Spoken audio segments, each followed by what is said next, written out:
talk briefly about the ideal mindset for truth. And I want to give you some notion of just how rare it is. Now, the good news is it's something we can all aim for. And the other good news is that how we do that is we find people who are already there. Now, to motivate this, I want to go to an old presentation. You'll find it on the channel. And it's called Learning to Discern. There are all sorts of older presentations that have so much important stuff in them. And so I invite you, when you have a free moment, to dig into the older stuff. The older materials here, they're rich. They have a lot of good information in them. I know some of you do that, but it's always good to see people going through those. It's good stuff. So I'm not going to rehash that fully. I'm just going to give a quick overview. This diagram hopefully looks familiar. And this is a layout of potential perspectives on how we treat new information. And so it's kind of a map of a mindset. So there are various axes here, and each of them represents one category of how a person's attitude towards putative new truth could be described.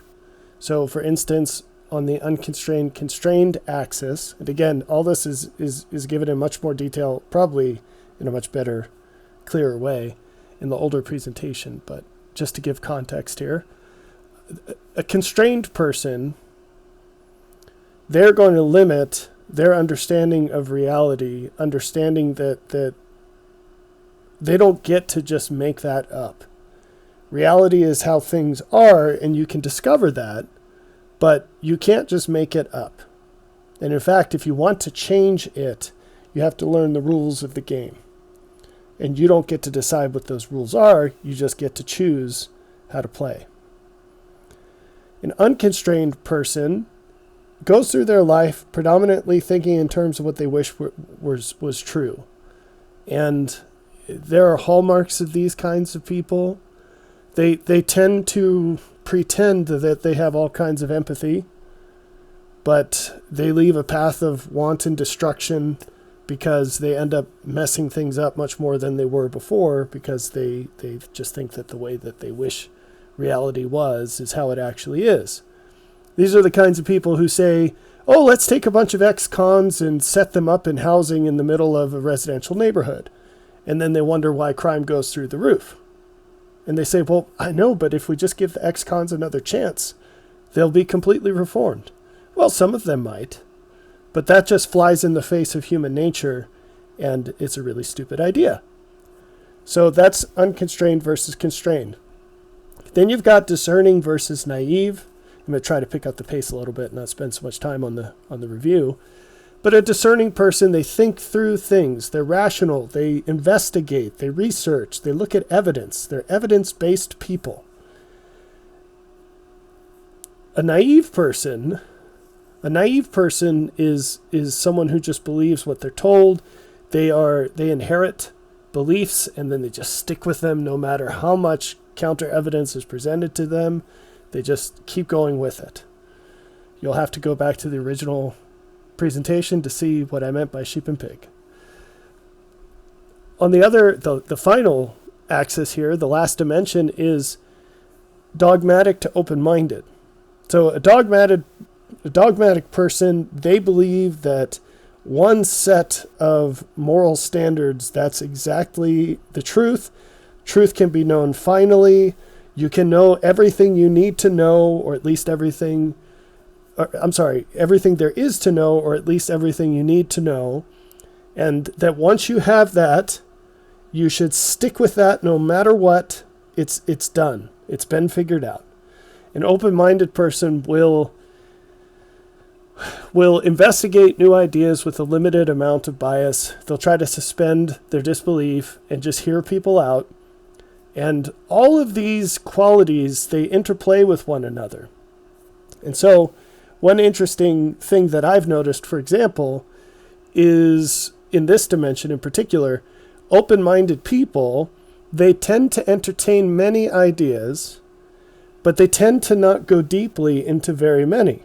And that might just be a question of limited resources, but I have found that folks who are more open to looking at my material, for example, if they're public on YouTube, so if you have subscribed to my channel and you have your own channel, then I can actually see that you're a subscriber on my channel. And so I could click on your channel and look at some of the other channels that you subscribe to.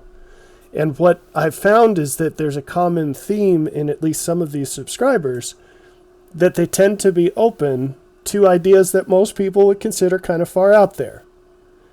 And that is by that is very consistent with this idea that if you think you know everything there is to know, you're not going to want to see what some random person has to say about relatively deep topics. And if you do, you probably are interested in hearing what a lot of people have to say. And there are pros and cons to all of these things, right? So in and of it themselves, while one side of each of these dimensions is much better than the other, one dimension in isolation is not going to get you to where you want to be. It takes all three. And so to the extent that one of them is off, you're going to be further away from this star here, which is where you need to be the most receptive to the greatest truth. And that's not negotiable. If you're dogmatic, you're going to be closed off to it for sure. If you're unconstrained, you're going to be closed off to it for sure. And if you're naive, you're never going to get there. But just being discerning, well, that would take you over here, right? And if you're not open-minded and constrained as well, you see how that works? Hopefully it's clear. Here is where you want to be. You want to know how to test things and assign them into, hey, this is good. Hey, this is evil, right? And hopefully there's a gradation there. You can actually discern the degree to which they are. Open-minded. You truly believe that everything you think you know is incorrect or incomplete. That's a really rare thing. And this helps distinguish what actually being open-minded is versus what a lot of people think it is, right? So, for example, we could argue whether this is more true for being constrained or dogmatic, but one of those, if not both, tends to correlate with a conservative life view, specifically a conservative political view. Now, it's much more than that, but those two things tend to overlap a lot. You can't say that being on the left overlaps with anything on this screen, although left-leaning people would like to think that they cluster with open-mindedness. That's actually not true. Modern left-leaning people are much more dogmatic and constrained than modern right-leaning people. But this is not a political discussion, and I think both of those views have a lot of problems. But just to clear that up a little bit. And then finally, the ideal perspective here is going to be constrained, meaning that you do believe that reality is governed by a set of laws and that these are discoverable. That swings you back to discerning. So discerning is related to seeking out what those laws are. Anyway, that's the overview. My question is, how common, this is the point of this presentation, how common do you think a red star person is? So I've got a red star on this picture. Someone who's discerning, open-minded, and constrained. Have you ever wondered this? Are you this kind of person? Well, let me motivate this a little bit, or let's approach this orthogonally.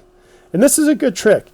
When we're dealing with ideas that are going to run right into our self-worth, or right into our sacred cows, one mental trick you can use so that you can fully use your rational ability and avoid as much automatic bias as you can is to investigate it from a completely or seemingly orthogonal example and then tie it right in. And now I've put my cards on the table, and so maybe your fences are up, but let's see if we can do this.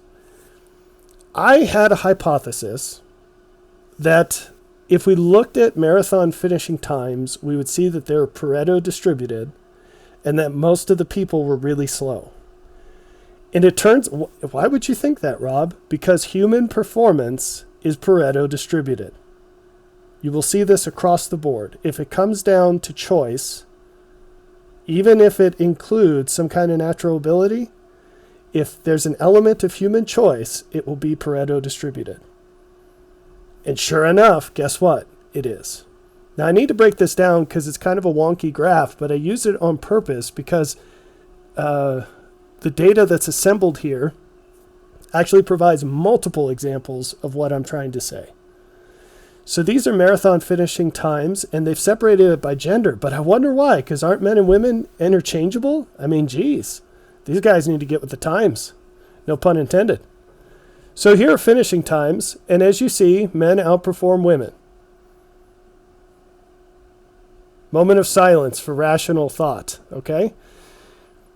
But amongst the performances, and this pattern follows if we separate out the data from men and women, what you're going to see is that there are these distribution spikes right at the hour or half-hour marks. There's some little fractal replications, some echoes of this pattern within that. And this is really weird. So the fast people are super rare, super rare. And then as you get up towards 3 hours on the elite men's side, you see this explosion in finish times. Why is that? And then it drops down, which is really weird. You'd think this would be continuous. Well, they're stacking multiple data sets here. And in another part of this website, it says that they've combined different demographics, which I think they mean age groups. And that's not broken out here. But I suspect that those age groups have different qualifying times. You know, when you run the Boston Marathon, you have to be able to run some other marathon within a specific amount of time, or else you can't run it. You're not invited to participate. And I think it's 3 hours. So going with that, then it makes total sense why there'd be a drop-off here, because now you're in a different rule set, different qualifying time. So maybe some other demographic had to finish within 3.5 hours. And these people know that, they've trained to it. But what you see is that most people just barely get over the minimum. And then from there, there's this stratification. If we were to zoom into this, because this is what a Pareto distribution does, if we zoom into this, we'd see the same exact pattern again, and again, and again, and again. It wouldn't matter how much we zoomed in. So what's the point here? Elite people are super duper rare. Okay? Now running time is one dimension of performance. It's just one thing. My question for you, and unfortunately this is a math question, so if you have an upset stomach, you might want to pause this and come back another time. Or if you haven't eaten recently, or maybe if you just ate. So here's the question. How do you calculate the probability of several events happening at once? The answer is you multiply the probability of each event happening on its own. And because math tends to be hard, I broke this down as much as I could. If we want to get a handle, an estimation on how rare a person who is discerning, open-minded, and constrained is, what we'd have to do is assign numbers to those and then multiply them together. And a property that you might not have fresh on your head if you don't deal with multiplying numbers for work every day, or you're not teaching your kid about this, is that when you multiply several numbers less than one, they get really small really quick. So if we suppose, just plucking this out of thin air, that the probability of a random person being discerning or not, so we're oversimplifying this because we're treating it as true or false, and it's on a continuum. If that probability were a flip of a coin, which is 0.5, and the probability of the other two qualities were the same, So what we're dealing with is flipping a coin 3 times and getting heads all 3 times. Or tails. That probability is 12 out of 100. So something so common that it's 50-50, to get it 3 times in a row is 12 out of 100. So hopefully that breaks through what you'd assume it would be, which is if we're dealing with something, it's a flip of the coin. Yeah, if you do it 3 times, you're down to 12 out of 100 instead of 50 out of 100. It goes down very quickly. Now, I don't know how you think about this, but with my experience with people, I think each of these 3 qualities is way more rare than 50% of the population. I would think that out of the 3, discerning is the rarest. I could make an argument for that, but it's outside the scope of this presentation. If I had to just pluck a number out of thin air, let's say 2 people out of 100 are discerning. What about how often people are open-minded? I think maybe 20% of people could qualify for that. What about of being constrained? That's the easiest to find out of them. There are a lot of people who are constrained. It tends to co-occur with having your mind made up about things and just being very sort of, strong-willed about that. This is misspelled, sorry. That's distracting. Okay, so if we multiplied these together, 0.02, 0.2, and 0.4, so 2 out of 100, 20 out of 100, and 40 out of 100, it's a really small number. It's about 1 out of 1,000. Now the truth is, again, we've oversimplified this as true or false qualities, and they're on a continuum. The truth is, going back to here, where you are on the slider, it matters, and it's just that the math would get a lot more complicated, right? But the point is that this is super duper rare. That's the point, super duper rare. If you were to plop 1,000 people down on this, you go into some random place. I was going to say New York City, and then you're definitely going to get some bias in your sample. But if you went to a random place and grabbed 1,000 people at random and you plotted where they were on this, what would it look like? Well, it would look something like this. These are not 1,000 little people, but it would be much more crowded at the edges, down at the bottom. And it would thin out really quickly. This is actually probably too generous even. Let's erase some people. Okay, something like this. That's probably more accurate. Oops, go away. So this is how rare it gets and how quickly it gets rare. Now, does this remind you of anything? Is this ringing any bells? How about this? Now, a whole lot of people have made depictions of the vision of the tree of life, and I don't really like any of them. Surprise.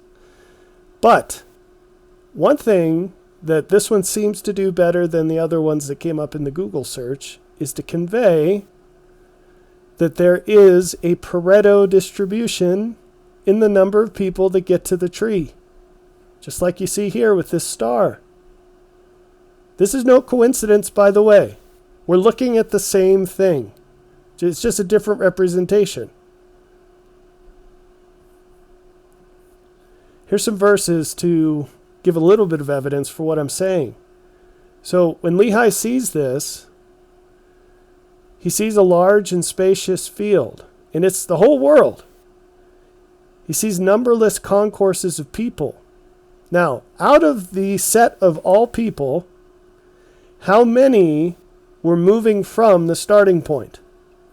It says many in verse 21, many of whom were pressing forward. Not all of whom, not most of whom. Many of whom. Now, how many is many? I don't know. but it's less than 100%. Okay?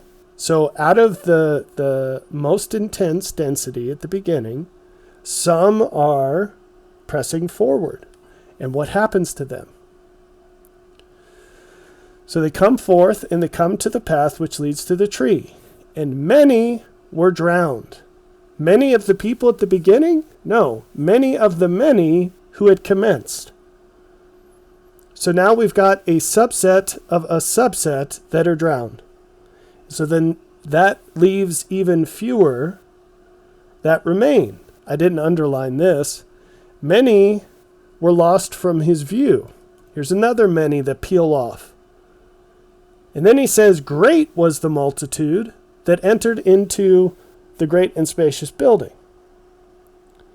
So who's left?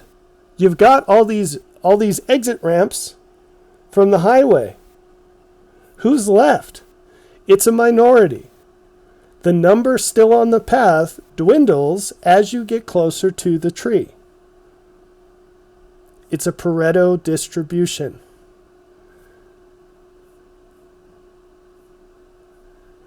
The path to God is never the majority path. It's what I call an inverse highway.